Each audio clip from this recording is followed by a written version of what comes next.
इस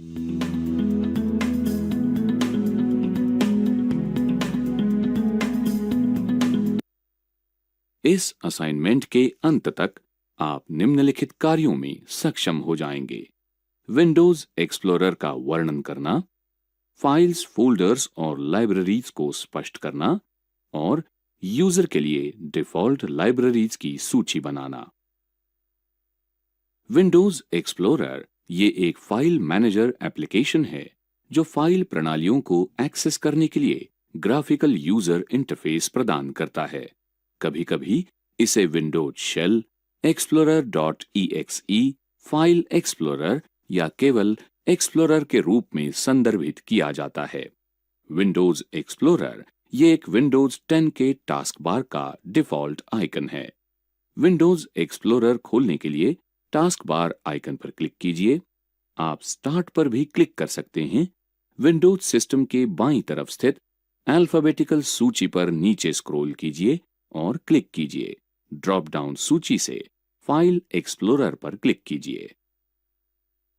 कंप्यूटर में फाइल एक ऐसा ऑब्जेक्ट है जिसमें संबंधित जानकारी का संग्रह शामिल होता है। हर वो आइटम, चाहे वो खाली टेक्स्ट डॉक्यूमेंट हैं या चाहे वर्ड में लेटर हैं या उसमें संगीत शामिल है, उसे फाइल कहा जाता है। कंप्यूटर आइकन्स के साथ फाइल्स को प्रस्तुत करता है। फाइल आइकन को देखकर आप बता सकते हैं कि वो किस प्रकार की फाइल है। कुछ आम फाइल आइकन्स यहां प्रदर्शित किए गए हैं। फाइल के नाम में दो भाग शामिल होते हैं, एक फाइल नाम और एक एक्सटेंशन। विभिन्न प्रकार की फाइल विभिन्न एक्सटेंशन के साथ संग्रहित की जाती है, जैसे कि माइक्रोसॉफ्ट वर्ड 2013 का उपयोग करके तैयार किया गया दस्तावेज .docx एक्सटेंशन के साथ संग्रहित किया जाता है, जबकि नोटपैड का उपयोग करके तैयार किया गया दस्तावेज .txt एक्सटेंशन के साथ संग्रहित किया जाता है। फोल्डर एक कंटेनर है जिसमें आप फाइल्स को संग्रहित कर सकते हैं। स्थानीय समूहों में फाइल्स को व्यवस्थित रखने से आपको किसी विशिष्ट फाइल का पता लगाना आसान हो जाता है। आप कह सकते हैं कि डिस्क पर फोल्डर एक ऐसे भाग का नाम है जिसका उपयोग संबंधित सब फोल्डर्स और फाइल्स को संग्रहित करने के लिए किया जाता है। फोल्डर के अंदर स्थित फोल्डर को सब फोल्डर कहा जाता है। विंडोज 10 में लाइब्रेरीज फीचर आपके फाइल्स और फोल्डर्स का प्रबंधन आसान बनाता है। फाइल एक्सप्लोरर में लाइब्रेरीज दिखने के लिए सबसे ऊपर स्थित व्यू टैब पर क्लिक कीजिए।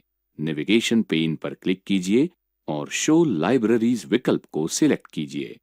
आप नेविगेशन पेन में राइट क्लिक भी कर सकते हैं और शो लाइब्रेरीज को सिलेक्ट कर सकते हैं। लाइब्रेरीज फोल्डर्स का यूजर परिभाषित संग्रह है और लाइब्रेरी पर की गई कार्यवाही लाइब्रेरी में सभी फोल्डर्स के लिए लागू की जाएगी। लाइब्रेरीज आपको एक्सेस दिलाती है और एक या अनेक फोल्डर्स से तुरंत आइटम्स की व्यवस्था करती हैं, वो भी उनके मूल स्थान से उन्हें हटाए बिना। लाइब्रेरीज खुद होकर आपकी फाइल्स या फोल्डर्स को संग्रहित नहीं करती। इसके बजाय वे आपकी हार्ड डिस्क या आपके कंप्यूटर से जोड़े गए एक्सटर्नल ड्राइव पर विभिन्न फोल्डर्स को पॉइंट करती है। ये आपको फाइल्स की कैटेगरी के लिए आसानी से एक्सेस दिलाती है। इससे कोई फर्क नहीं पड़ता कि वे कहां संग्रहित की गई हैं। उदाहरण के लिए, अगर आपकी हार्ड डिस्क पर और एक्सटर्नल ड्राइव पर फोल्डर्स में संगीत की फाइल्स हैं, तो आप सभी म्यूजिक लाइब्रेरी का उपयोग करके सभी संगीत फाइल्स को एक जगह से एक्सेस कर सकते हैं। विंडोज 10 में डिफॉल्ट रूप से नए यूजर के अकाउंट में विभिन्न फाइल प्रकारों के लिए 6 लाइब्रेरी शामिल हैं। उनके नाम इस प्रकार है: camera roll, save pictures, documents, music, pictures और वीडियोज। कैमरा रोल लाइब्रेरी का उपयोग कैमरा ऐप का उपयोग करके ली गई तस्वीरों को सेव करने के लिए कीजिए। सेव पिक्चर लाइब्रेरी का उपयोग अन्य ऐप्स के पिक्चर्स को सेव करने के लिए कीजिए। डॉक्यूमेंट लाइब्रेरी का उपयोग word processing documents spreadsheets, presentations और अन्य टेक्स्ट संबंधित फाइल्स का आयोजन और व्यवस्था करने के लिए कीजिए। पिक्चर लाइब्रेरी का उपयोग कैमरा, स्कैनर या अन्य लोगों से ईमेल के माध्यम से प्राप्त डिजिटल पिक्चर्स के आयोजन और उनकी व्यवस्था के लिए कीजिए। म्यूजिक लाइब्रेरी का उपयोग डिजिटल संगीत जैसे कि गाने जो आपने ऑडियो सीडी से कॉपी या रिप किए हैं या इंटरनेट से डाउनलोड किए हैं, उनके आयोजन और उनकी व्यवस्था के लिए कीजिए।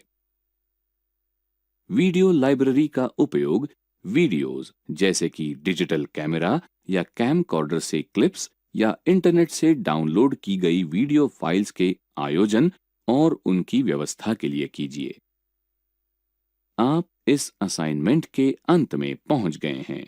आपने सीखा विंडोज एक्सप्लोरर, फाइल्स, फोल्डर्स और लाइब्रेरी और यूजर के लिए डिफॉल्ट लाइब्रेरीज।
इस गतिविधि के अंत तक आप निम्नलिखित कार्यों में सक्षम होंगे।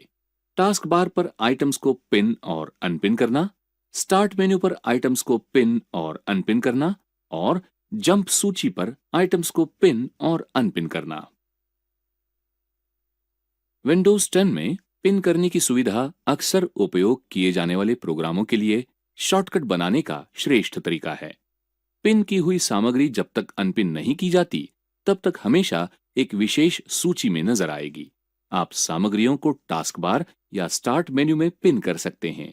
इससे आपको अनेक बार क्लिक नहीं करना पड़ता और आप अधिक कुशल बनते हैं। अब हम टास्क बार में पेंट एप्लीकेशन को पिन करते हैं। स्टार्ट बटन पर क्लिक करें। विंडोज एक्सेसरीज के लिए बाईं तरफ स्थित अल्फाबेटिकल सूची पर नीचे स्क्रॉल करें और क्लिक करें। अब पेंट आइकन पर कुछ विकल्पों के प्रदर्शन के लिए राइट क्लिक करें। अधिक विकल्पों के लिए मोर पर क्लिक करें और पिन टू टास्क बार पर क्लिक करें। प्रोग्राम टास्क बार के लिए पिन किया जाएगा। आप टास्क बार के लिए प्रोग्राम को ड्रैग करके भी पिन कर सकते हैं। ऐसा करने के लिए स्टार्ट मेन्यू से आइकन पर क्लिक कीजिए और माउस बटन को नीचे से पकड़े रखकर उसे टास्क बार तक ड्रैग करें। प्रोग्राम आपके टास्क बार पर पिन हो जाता है। किसी प्रोग्राम को टास्क बार से अनपिन करने के लिए उस पर राइट क्लिक करें और unpin this program from taskbar को सिलेक्ट करें। यदि आप किसी प्रोग्राम का उपयोग नियमित रूप से करते हैं तो आप स्टार्ट मेन्यू के टाइल्स सेक्शन के लिए प्रोग्राम आइकन पिन करके इसके लिए शॉर्टकट तैयार कर सकते हैं।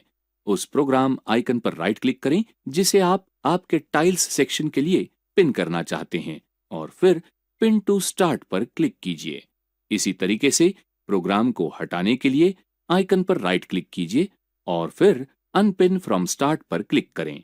स्टार्ट मेन्यू से प्रोग्राम आइकन हटाइए। ऑल एप्स सूची से उसे मत हटाइए या प्रोग्राम को अनइंस्टॉल मत कीजिए। टास्क बार पर किसी भी एप्लीकेशन या प्रोग्राम के लिए जंप लिस्ट आप अक्सर इस्तेमाल करने वाले चीजों को तात्कालिक एक्सेस प्रदान करती है। प्रोग्राम को देखने के लिए टास्क बार पर प्रोग्राम आइकन पर राइट क्लिक कीजिए। आप हाल ही में उपयोग में लाए गए आइटम्स को देखेंगे। इस सूची से आइटम को पिन करने के लिए उस पर राइट क्लिक कीजिए और फिर पिन टू दिस लिस्ट को सिलेक्ट कीजिए या पुश पिन आइकन पर क्लिक कीजिए। सूची से आइटम को अनपिन करने के लिए उस पर राइट क्लिक कीजिए और अनपिन फ्रॉम दिस लिस्ट को सिलेक्ट कीजिए या पुश पिन आइकन पर फिर से क्लिक कीजिए। जंप लिस्ट से आइटम को खोलने के लिए आइटम पर क्लिक कीजिए। आप इस गतिविधि के अंत में पहुंच गए हैं। आपने सीखा टास्क बार पर आइटम्स को पिन और अनपिन करना, स्टार्ट मेन्यू पर आइटम्स को पिन और अनपिन करना और जंप लिस्ट पर आइटम्स को पिन और अनपिन करना।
अरे वीनू, जरा टेबल अपनी बाई तरफ खींचो तो।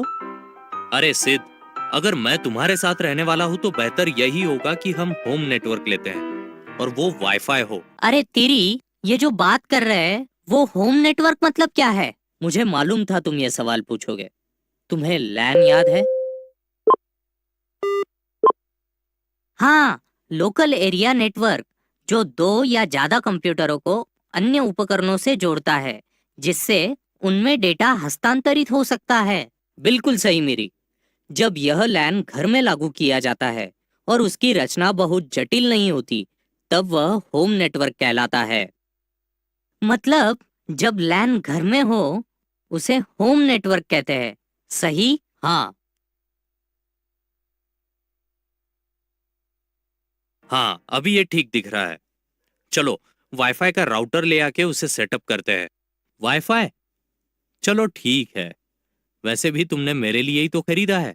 फिर ये वाईफाई झमेला क्या है जिसकी वीनू बात कर रहा था? मेरी, तुम्हें याद है कि लैन जो विभिन्न वायरों और केबलों से जोड़ा जाता है?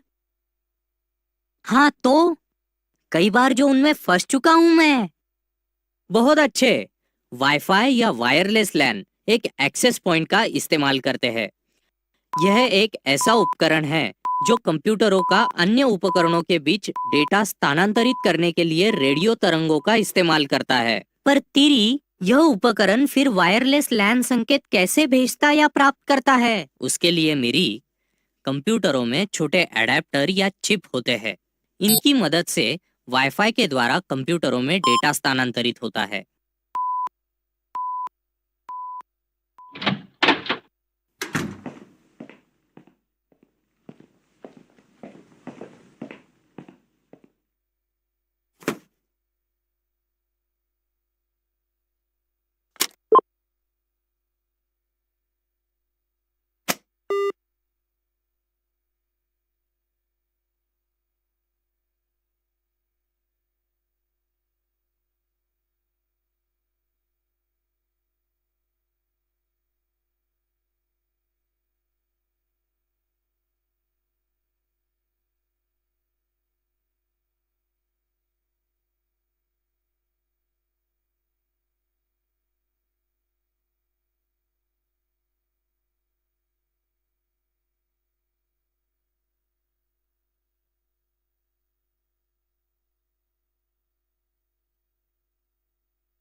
तुम्हारा मतलब है कि हर प्रकार के कंप्यूटर में वाईफाई लगाया जा सकता है? नहीं मिरी, ये जरा सा मुश्किल है। देखो, पुराने कंप्यूटरों में वाईफाई कार्ड्स नहीं थे क्योंकि पहले जमाने में वाईफाई ही नहीं था। फिर जब वाईफाई बनाया गया तब उसके नए नए तंत्र उपलब्ध होने लगे। समझे मिरी?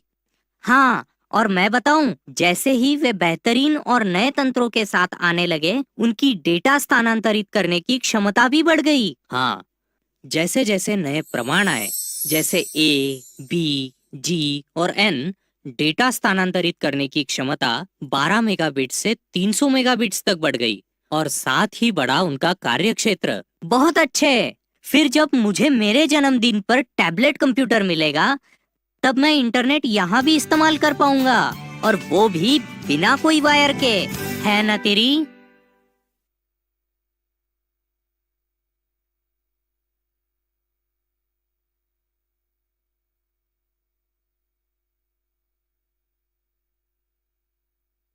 अरे तुमने तो कितने पुराने सिक्के जमा किए यार विनू। अरे ये तो देखो 1947 का सिक्का है। अरे वाह, दिखाओ तो।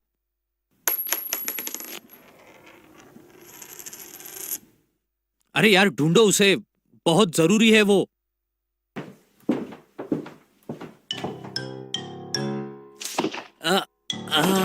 कहाँ गया यार?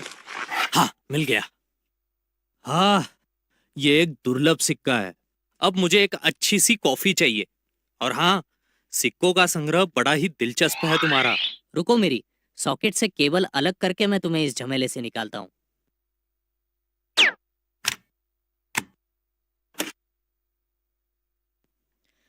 चलो जरा एक झपकी ले लेते हैं, क्योंकि एक बार ये लोग आ जाएंगे तो शोर मचा देंगे।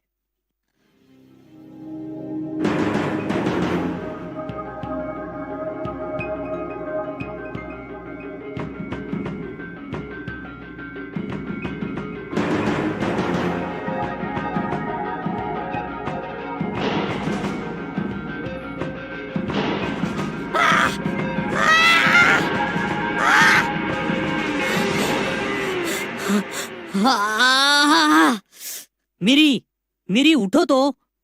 तुमने कोई डरावना सपना देखा है? और ऐसे किससे डरकर भाग रहे थे तुम? सांप, वे बड़े ही भयानक थे, और वे ठीक उन्हीं केबलों की तरह दिख रहे थे जिनमें मैं अटक गया था। अच्छा, मतलब तुम्हारा केबलों का डर पहले निकालना होगा। आओ मेरे साथ। ये देखो, यही थी वो केबल जो मुझे जकड़कर मारने की कोशिश कर रही थी। मिरी, उसे ट्विस्टेड पेयर केबल कहते हैं। वे सिंगल पेयर ट्विस्टेड केबल होती है या फिर 6 पेयर ट्विस्टेड केबल भी होती है, और उनका इस्तेमाल टेलीफोन या इथरनेट के लिए होता है। फिर ये क्या है? ये तो इससे भी डरावना दिखता है। उसे कोएक्सियल केबल कहते हैं। ट्विस्टेड पेयर केबल के विभिन्न पतले लड़ों की जगह इनमें मोटी सी कॉपर की वायर आती है। इसकी क्षमता ट्विस्टेड केबल की क्षमता से 80 गुना ज्यादा होती है, और इस प्रकार की केबल टेलीविजन सिग्नल के लिए भी इस्तेमाल की जाती है।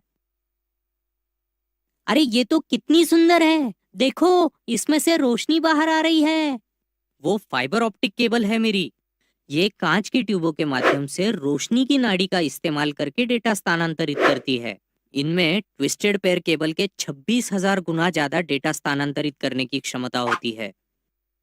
अच्छा, आशा है कि वैसे बुरे सपने मैं फिर कभी न देखूं। बेहतर यही होगा कि तुम ऐसी चीजों से डरना बंद करो। पर अच्छे से याद रखो तेरी, सुबह 3 अलग अलग केबल मिलके भी मुझ पर कब्जा नहीं कर पाई। हूं ना मैं मजबूत?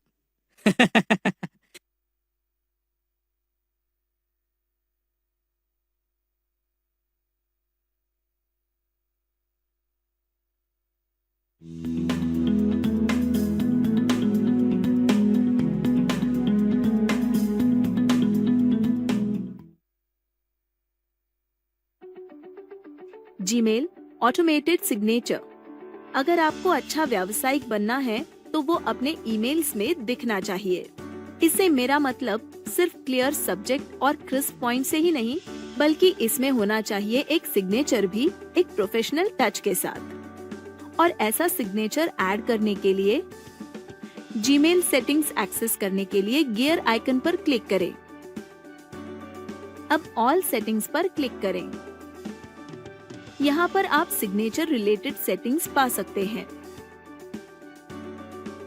एक बात का ध्यान रखें, नए ईमेल्स के लिए और फॉरवर्ड्स और रिप्लाईज के लिए आपको अलग अलग सिग्नेचर्स की जरूरत हो सकती है।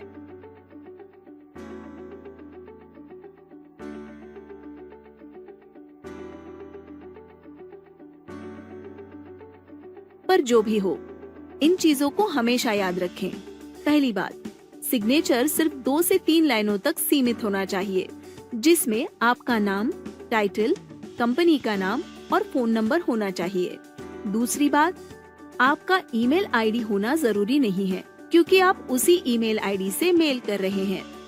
और तीसरी बात, याद रखें उसमें कोई इंस्पिरेशनल कोट्स ना हो। रिप्लाईज के सिग्नेचर में आप नंबर, टाइटल और कंपनी नेम इंक्लूड ना करें, क्योंकि सामने वाले व्यक्ति को ये सारे डिटेल्स पहले से ही पता हो सकते हैं। मैं आशा करती हूँ कि आप अपने ईमेल्स और भी प्रोफेशनल तरीके से भेज सकते हैं।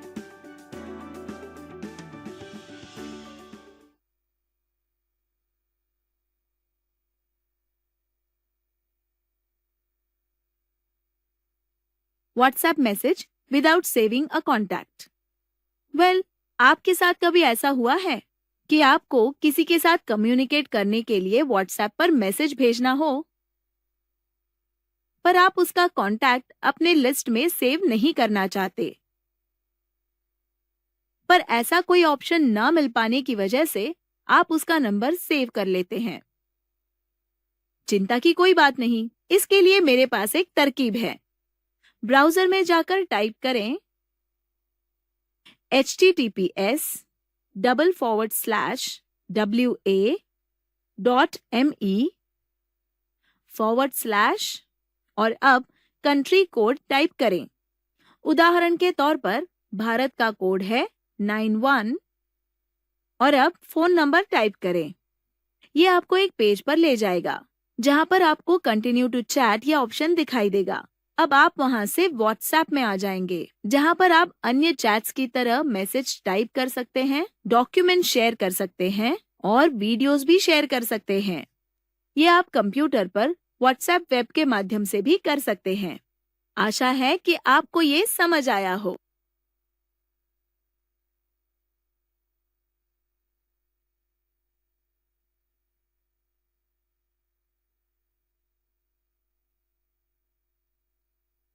WhatsApp font formatting.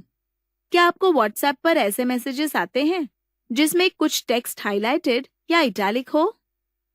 और क्या आपको भी ऐसा लगता है कि आपके मैसेजेस ऐसे हो? अगर ऐसा है तो आज हम उसी बारे में जानकारी लेंगे। उदाहरण के तौर पर ये जो मैसेज मैं लिख रही हूँ ये महत्वपूर्ण है। उसे हाईलाइट करने के लिए मैं उसे बोल्ड करना चाहती हूँ। उसके लिए मैं टेक्स्ट की शुरुआत में और आखिर में स्टार टाइप करूंगी। अब please read the instructions carefully. ये टेक्स्ट मुझे इटैलिक में लिखना है। उसके लिए टेक्स्ट की शुरुआत में और आखिर में अंडरस्कोर टाइप करें। अब मैसेज पूरा करें और सेंड करें। तो अब आवश्यकतानुसार फॉन्ट फॉर्मेटिंग हो गया है ना बिल्कुल आसान?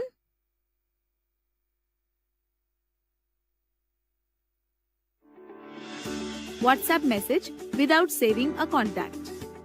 वेल, आपके साथ कभी ऐसा हुआ है कि आपको किसी के साथ कम्युनिकेट करने के लिए व्हाट्सएप पर मैसेज भेजना हो, पर आप उसका कॉन्टैक्ट अपने लिस्ट में सेव नहीं करना चाहते, पर ऐसा कोई ऑप्शन न मिल पाने की वजह से आप उसका नंबर सेव कर लेते हैं। चिंता की कोई बात नहीं, इसके लिए मेरे पास एक तरकीब है। ब्राउजर में जाकर टाइप करें https://wa.me/ और अब कंट्री कोड टाइप करें। उदाहरण के तौर पर भारत का कोड है 91 और अब फोन नंबर टाइप करें। ये आपको एक पेज पर ले जाएगा जहां पर आपको कंटिन्यू टू चैट या ऑप्शन दिखाई देगा। अब आप वहां से व्हाट्सएप में आ जाएंगे, जहां पर आप अन्य चैट्स की तरह मैसेज टाइप कर सकते हैं, डॉक्यूमेंट शेयर कर सकते हैं और वीडियोस भी शेयर कर सकते हैं। ये आप कंप्यूटर पर व्हाट्सएप वेब के माध्यम से भी कर सकते हैं। आशा है कि आपको ये समझ आया हो।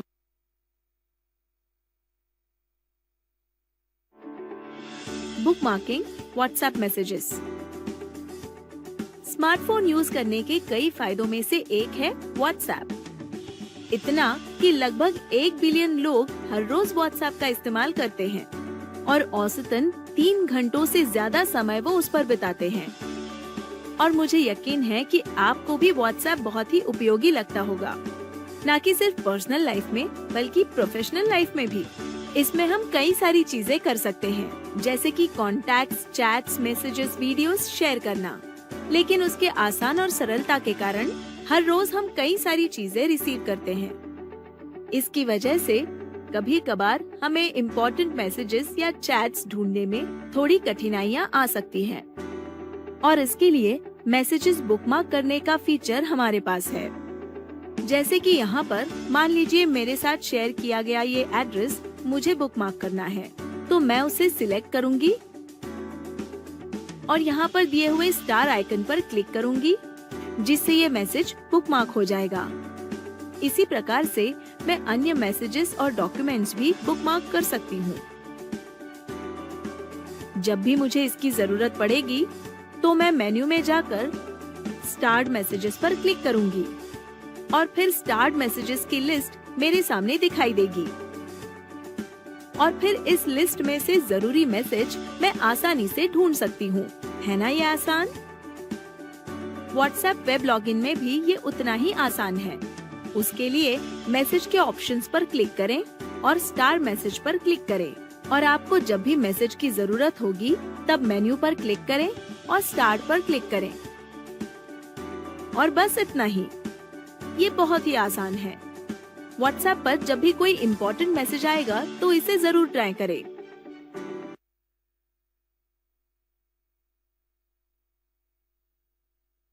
WhatsApp mark to answer letter. WhatsApp का इस्तेमाल करते समय आसानी के साथ कुछ कठिनाइयां भी आती हैं। जैसे कि कभी कभार जब हमें कोई मैसेज आता है तब शायद हम किसी काम में उलझे हुए हों और रिप्लाई करने के लिए हमें कुछ शांति की जरूरत हो। इस वजह से हम वो मैसेज पढ़ते हैं और ऐसे ही छोड़ देते हैं। और कई बार ऐसा होता है कि हम उस मैसेज को रिप्लाई करना भूल ही जाते हैं। पर ये एक आम बात है और इस वजह से आपके बारे में गलतफहमी और गलत इंप्रेशन भी हो सकता है। क्या कभी आपके साथ ऐसा हुआ है? अगर ऐसा हुआ भी है तो ये आखिरी बार होगा। आप उस मैसेज को बाद में रिप्लाई करने के लिए मार्क कर सकते हैं। उसके लिए चैट सिलेक्ट करें, मेन्यू पर टैप करें और मार्क एज अनरीड पर टैप करें। आपको वहां एक राउंड मार्क दिखेगा। इसका मतलब ये मैसेज अनरेड है। व्हाट्सएप वेब में भी आप मैसेजेस मार्क कर सकते हैं। उसके लिए चैट पर जाएं, ड्रॉप डाउन पर क्लिक करके mark as unread option select करें। जब आप फ्री होंगे, मैसेज को रिप्लाई करने के लिए रेडी होंगे, तब आप चैट पर जाकर बिना भूले उसे रिप्लाई कर सकते हैं। इस प्रकार जिम्मेदारी से आप व्हाट्सएप यूज कर सकते हैं। इसकी प्रैक्टिस जरूर करें। बाय।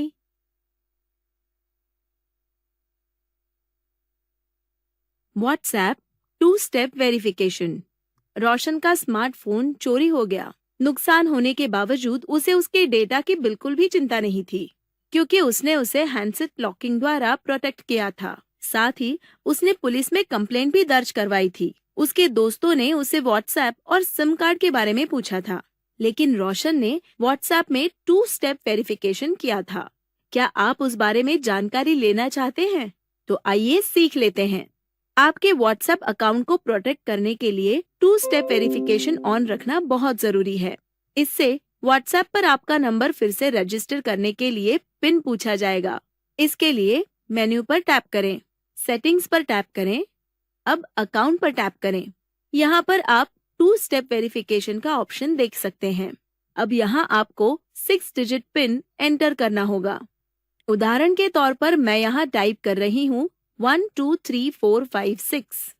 पर इस तरह की सिंपल नंबर सीरीज, बर्थडेज और एनिवर्सरी डेट्स का इस्तेमाल ना करें।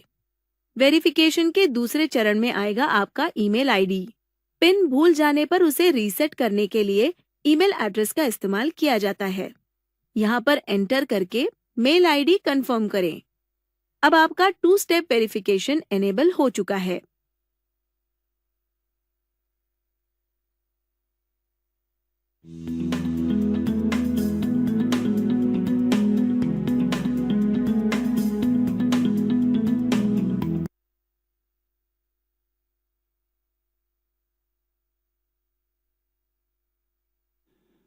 सही ढंग से टाइपिंग शुरू करने के लिए आपके लिए ये जानना महत्वपूर्ण है कि जिस समय आपकी उंगलियां टाइप नहीं कर रही होती, उस समय उन्हें कहां स्थित होना चाहिए। आपके 2 हाथ जिस क्षेत्र तक पहुंच सकते हैं, उसे अधिकतम बनाने के लिए उन्हें कीबोर्ड के केंद्र में स्थित रखना चाहिए। आपकी बाईं उंगलियां ए, एस, डी और एफ पर स्थित होनी चाहिए और आपकी दाहिनी उंगलियां जे, के, एल और सेमीकोलन पर स्थित होनी चाहिए। आपके दोनों ही अंगूठे स्पेस बार पर स्थित होने चाहिए, जो कीबोर्ड पर सबसे नीचे केंद्र पर स्थित एक लंबा सा बार होता है। 8 बटनों के इस सेट को होम रो कहते हैं। इस स्थिति को याद रखना अत्यधिक महत्वपूर्ण है, क्योंकि हर बार जब आप किसी अक्षर को टाइप करते हैं तो उपयोग की गई उंगली को वापस होम रो पर पहुंच जाना चाहिए। अधिकांश कीबोर्ड पर F और J बटन पर थोड़े उठे हुए से बार होते हैं अथवा उनके ऊपर एक बिंदु होती है, जिससे आपकी सांकेतिका उंगलियां आसानी से बता सकें कि वे होम रो पर वापस आ गई हैं।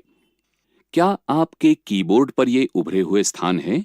यदि हैं, तो अपनी आंखें बंद कीजिए और उन पर अपनी सांकेतिका उंगलियों को स्थित करने का प्रयास करें। फिर अन्य 6 उंगलियों को भी उनकी होम रो की स्थिति पर रखने का प्रयास करें।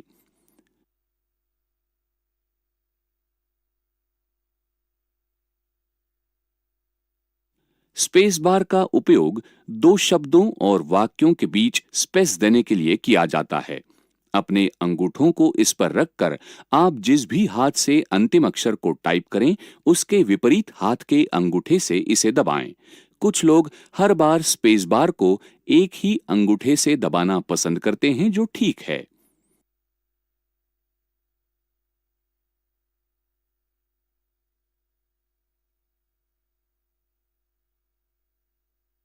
कीबोर्ड पर उपस्थित सबसे महत्वपूर्ण बटनों में से एक एंटर बटन होता है।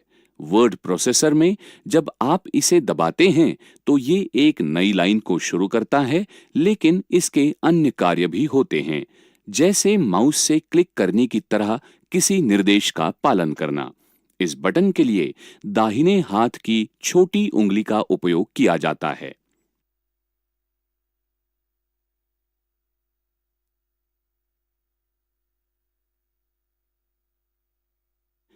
तो होम रो के प्रत्येक 8 बटनों के लिए एक अलग उंगली का उपयोग किया जाता है।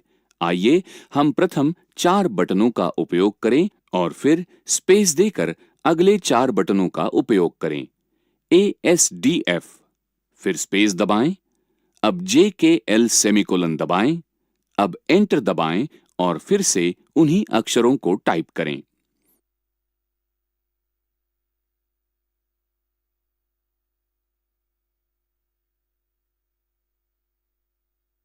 स्पीड और परिशुद्धता की चिंता न करें, आराम से रहें। हालांकि हमेशा सही उंगली की स्ट्रोक पैटर्न का उपयोग करें। एक बार आपकी उंगलियां सही ढंग से प्रशिक्षित हो जाती है तो अभ्यास के साथ स्पीड और परिशुद्धता स्वाभाविक रूप से विकसित हो जाएगी। बात न करें, टाइपिंग के लिए एकाग्रता की आवश्यकता होती है। बातचीत से सीखने की प्रक्रिया में बाधा उत्पन्न होती है।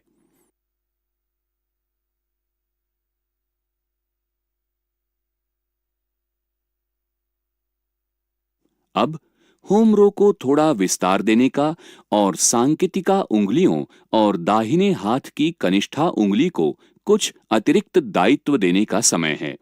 अपनी उंगलियों को होम रो पर हल्के से बनाए रखकर आप देखेंगे कि कीबोर्ड के केंद्र में दो बटन स्थित हैं, जी और एच बटन।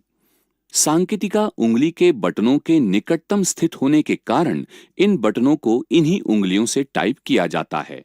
उदाहरण के लिए बाएं हाथ की सांकेतिका उंगली से जी को टाइप करते हैं और दाहिने हाथ की सांकेतिका से एच बटन को टाइप करते हैं। याद रखें, एक बार की स्ट्रोक करने पर उंगलियों को होम रो पर अपनी आरंभिक स्थिति पर लौटाना चाहिए। जैसा कि आप देख सकते हैं, जब मैंने जी अक्षर को टाइप किया तो मेरी सांकेतिका उंगली थोड़ी सी गति करके जी बटन पर स्थित हो जाती हैं।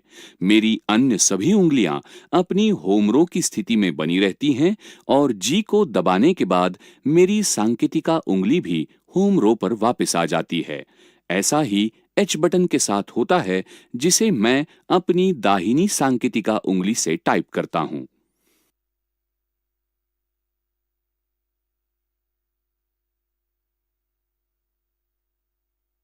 दाहिने हाथ की छोटी उंगली को उसके होम रो की स्थिति से थोड़ा सा दाहिने ले जाकर एपोस्ट्रोफी बटन को दबाएं।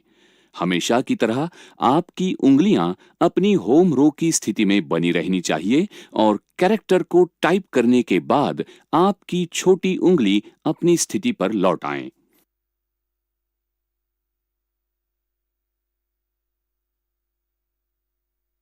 क्या आपके पास अतिरिक्त 15 मिनट हैं? फिर आप कुछ अभ्यास पूरे कर सकते हैं। अधिक महसूस नहीं होगा, लेकिन ऐसा करने से आपकी टाइपिंग संबंधी कुशलता में और अधिक विकास होने में सहायता मिल सकती है। प्रत्येक अभ्यास के बाद सोचिए कि आपने किस क्षेत्र में निपुणता अर्जित की है।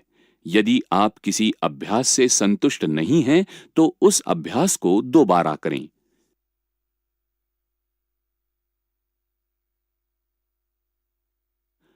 होम रो में एक अंतिम कैरेक्टर है जिसके विषय में हमने अभी भी चर्चा नहीं की है, एपोस्ट्रोफी बटन। ये होम रो पर सेमीकोलन बटन के ठीक दाहिनी ओर स्थित होता है। ये अत्यधिक महत्वपूर्ण बटन होता है क्योंकि इसका अत्यधिक उपयोग होता है। ये लगभग हमेशा ही किसी शब्द के बीच में आता है, जैसे यू आर, दे आर अथवा कांट, और साथ ही स्वामित्व प्रदर्शित करने वाले अनेक अन्य शब्दों में उपयोग होते हैं, जैसे आर्यन्स बुक और जूलियाज ड्रेस। एपोस्ट्रोफी को दाहिने हाथ की छोटी उंगली से टाइप किया जाता है।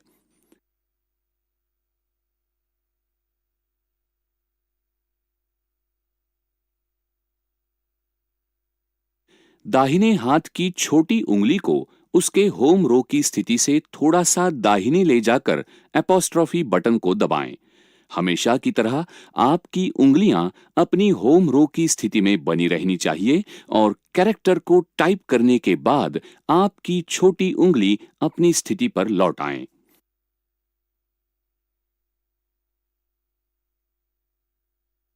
क्या आप जानते हैं, औसत लोगों का बायां हाथ 56% टाइपिंग करता है। टाइपराइटर ऐसा सबसे लंबा शब्द है जिसे कीबोर्ड पर केवल एक ही रो के अक्षरों का उपयोग करके टाइप किया जा सकता है।